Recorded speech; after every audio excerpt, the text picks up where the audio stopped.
लोकसभा चुनाव के मद्देनजर प्रशासन ने कमर कस ली है। इस वक्त हम रायबरेली के भीतर मौजूद हैं और रायबरेली में भी चुनाव को लेकर इस वक्त देखिए कि तैयारियां मुकम्मल की जा रही हैं। ईवीएम जो है यहाँ पे दिया जा रहा है ताकि जो अधिकारी हैं वो मतदान बूथ तक जाएं और ईवीएम के माध्यम से मतदान करा पाएं। अब सवाल ये उठता है कि तैयारियां किस रूप में किस तरीके की रायबरेली के भीतर की गई हैं। अगर हम 5वें चरण की बात करें तो 49 सीटों पे मतदान होना है और इस 49 सीटों के बारे में अगर हम थोड़ा सा समझें तो 32 सीटों पर भारतीय जनता पार्टी का कब्जा है। एक ही सीट रायबरेली की कांग्रेस जीती थी, 4 टीएमसी जीती थी और 7 सीटों पर शिवसेना का कब्जा था। मेरे साथ प्रफुल्ल त्रिपाठी साहब हैं, रायबरेली के एडीएम हैं और ये बताएंगे कि तैयारियां किस रूप में किस तरीके की गई हैं। प्रफुल्ल जी, स्वागत है आपका न्यूज़ नेशन पे। पहला सवाल कि तैयारियां किस रूप में किस तरीके की आपने रायबरेली के भीतर की हैं? कल 20 मई को 5th फेज़ में रायबरेली लोकसभा क्षेत्र में चुनाव है। हमारी तैयारियां पूरी हैं और जैसा कि आप आज देख रहे हैं यहाँ से पोलिंग पार्टियों का मूवमेंट ऑलमोस्ट हो चुका है। हमारी पोलिंग पार्टियां अब धीरे धीरे पोलिंग बूथों पे पहुँच रही हैं।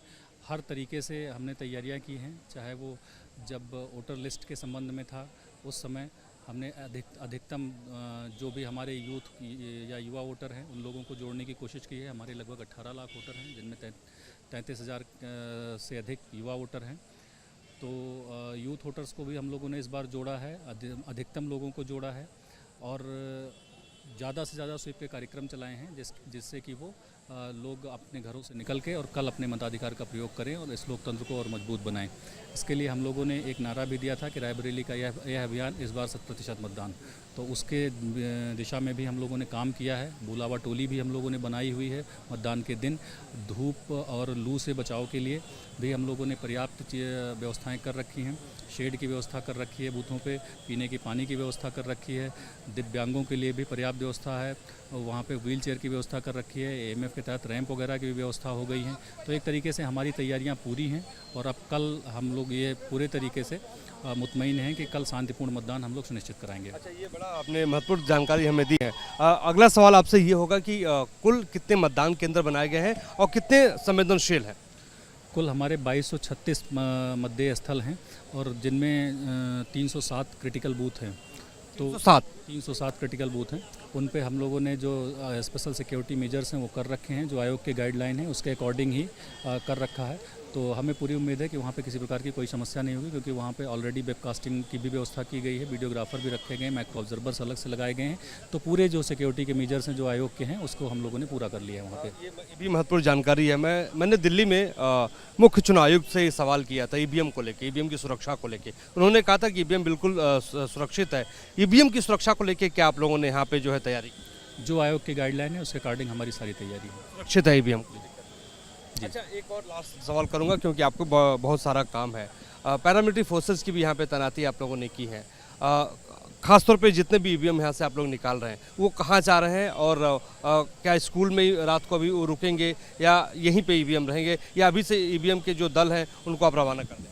नहीं, जो आयोग की गाइडलाइन होती है कि पोलिंग पार्टियां अपने साथ ही ईवीएम मशीन को ले जाती हैं, तो अकॉर्डिंगली जो आयोग की गाइडलाइन है, आयोग के निर्देश है और जो उसके सिक्योरिटी मेजर्स हैं उसके अकॉर्डिंग ही हम लोग पार्टियों को रवाना कर रहे हैं और पार्टियों के साथ में ईवीएम CCTV से निगरानी भी की। जी, बहुत शुक्रिया प्रफुल्ल जी। प्रफुल्ल त्रिपाठी साहब थे, एडीएम रायबरेली के हैं। इस वक्त हम आपको ग्राउंड जीरो से यही दिखाने और बताने की कोशिश कर रहे हैं कि स्थितियां क्या हैं। दरअसल आप समझिए कि 5वें चरण तक अगर हम बात करें तो 4 चरण तक 380 सीटों पर जो है मतदान हो चुका है और 119 करीब 114 सीटें और बची हैं जो 2 चरणों में होगा। इस वक्त आप देखिए कि जो मतदान पार्टियां हैं खासतौर पे वो यहाँ पे आपको दिखाई देंगी और यहाँ पर खासतौर पे एक एक आदमी को चिन्हित किया जा रहा है, रजिस्टर में उसका नाम लिखा जा रहा है, उसके बाद ही उसके हाथ में ईवीएम दिया जाएगा और ये सुनिश्चित कर लिया जा रहा है। और देखिए यहाँ पे तमाम रजिस्टर्स यहाँ पे रखे गए हैं। इसके अलावा जो बाकी जो खासतौर पे जो सरकारी कर्मचारी हैं उनको ही ड्यूटियों पे अमूमन लगाया जाता है। तो तैयारियां रायबरेली के भीतर मुकम्मल की गई हैं। 2200 से ज़्यादा मतदान केंद्र हैं, 300 के आसपास जो है संवेदनशील मतदान केंद्र हैं जिसको लेकर सुरक्षा व्यवस्था चाक चौबंद इस बार की गई है। इसके अलावा ये समझना बेहद ज़रूरी है कि मतदान को लेकर स्थितियाँ क्या हैं। अगर सियासी समीकरण को समझा जाए तो रायबरेली में राहुल गांधी चुनाव लड़ रहे हैं वायनाड के बाद और उनके सामने दिनेश प्रताप सिंह है। दिनेश प्रताप सिंह के बारे में अगर समझा जाए तो उन्होंने भी पूरी ताकत यहाँ पे झोंक दी है और 1,65,000 के आसपास मतों से पिछली बार वो सोनिया गांधी से हारे थे। अब सवाल ये उठता है कि इस 5वें चरण में कौन से दिग्गज चुनावी मैदान में है। राजनाथ सिंह चुनावी मैदान में है, स्मृति ईरानी अमेठी से लड़ रही हैं, पीयूष गोयल भी चुनावी मैदान में है, 9 मंत्री कद्दावर मंत्री जो हैं इस चुनावी मैदान में उतरे हुए हैं। यानी 5वें चरण में 9 मंत्रियों की जो साख है वो दांव पे लगी हुई है। भविष्य जनता जनार्दन तय करेगी। अब तक 380 सीटों पे हमने जो बताया आपको जानकारी दी है कि मतदान हो चुका है, लेकिन रायबरेली के इतिहास को भी समझना ज़रूरी है कि रायबरेली में सियासी जो खासतौर पे लड़ाई है वो किस रूप में किस तरीके की है। राहुल गांधी, प्रियंका गांधी सहित तमाम बड़े नेताओं ने पूरी ताकत लगाई। अमित शाह, योगी आदित्यनाथ भी रायबरेली के भीतर आए, उन्होंने भी पूरी ताकत यहाँ पे लगाई। पहली बार रायबरेली के भीतर फिरोज गांधी चुनाव लड़े थे 1952 में, 57 में भी वो लड़े। लेकिन अब सवाल ये उठता है कि रायबरेली से जो गांधी परिवार का नाता रहा है वो कैसा रहा है। आपको याद होगा कि रायबरेली में 1977 में इंदिरा गांधी हारी थी। 1967 में पहली बार इंदिरा गांधी बतौर प्रधानमंत्री यहाँ पर चुनाव लड़ने के लिए आई थी। उस वक्त तो राज्यसभा का सांसद हुआ करती थी, लेकिन उसके बाद सिलसिला लगातार जारी रहा। 1980 में भी इंदिरा गांधी यहाँ से लड़ी, जीती, लेकिन उन्होंने जो है रायबरेली की सीट छोड़ दी थी। उपचुनाव हुआ था, दूसरे नेता कांग्रेस से आए थे। तो हम आपको ग्राउंड जीरो से ही बताने की कोशिश कर रहे हैं कि तैयारियां किस रूप में किस तरीके की गई हैं। ईवीएम को लेकर लगातार अपोजिशन ने सवाल उठाता रहा है कि ईवीएम सुरक्षित है कि नहीं है। मैंने खुद मुख्य चुनाव आयुक्त से दिल्ली में सवाल पूछा था, ईवीएम को लेकर सवाल पूछा था। उन्होंने उस वक्त भी जवाब यही दिया था कि ईवीएम सुरक्षित है। और आज जब हमने एडीएम प्रफुल्ल त्रिपाठी से सवाल किया, उनका भी ये कहना था कि हमने सारे जो मापदंड होते हैं चुनाव आयोग के वो पूरे कर लिए हैं, उसी के आधार पर हम चुनाव जो है रायबरेली के भीतर करवाएंगे। अमेठी की बात हो, रायबरेली की बात हो, अमेठी जो है रायबरेली से सटी हुई सीट है और वहाँ पर भी स्मृति ईरानी ने पूरी ताकत लगा दी है। लेकिन वहाँ से राहुल गांधी नहीं लड़ रहे हैं, बल्कि उनके विश्वास पात्र किशोरीलाल शर्मा चुनावी मैदान में है।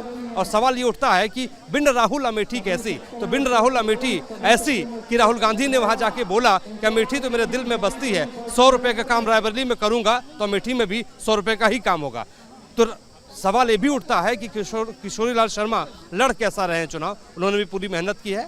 वहाँ पर प्रियंका गांधी खुद गई, अखिलेश यादव पहुँचे, राहुल गांधी ने भी जनसभाओं को संबोधित किया, लेकिन उसके जवाब में बीजेपी भी वहां पर, अमित शाह भी चुनावी मैदान में उतरे, स्मृति ईरानी ने नुक्कड़ सभाओं को संबोधित किया। तो ग्राउंड जीरो से यही हम बताने की और समझाने की कोशिश कर रहे हैं कि तैयारियां किस रूप में की गई हैं, ईवीएम किस रूप में यहां से दूसरे स्थानों पर जा रहा है। 2200 से ज़्यादा मतदान केंद्र रायबरेली के भीतर बनाया गया है। सुरक्षित मतदान करवाने को लेकर प्रशासन ने पूरी कमर यहाँ पर कस ली है। हमारे सहयोगी विकास कुमार राय के साथ मोहित राज दुबे, न्यूज़ 8 रायबरेली।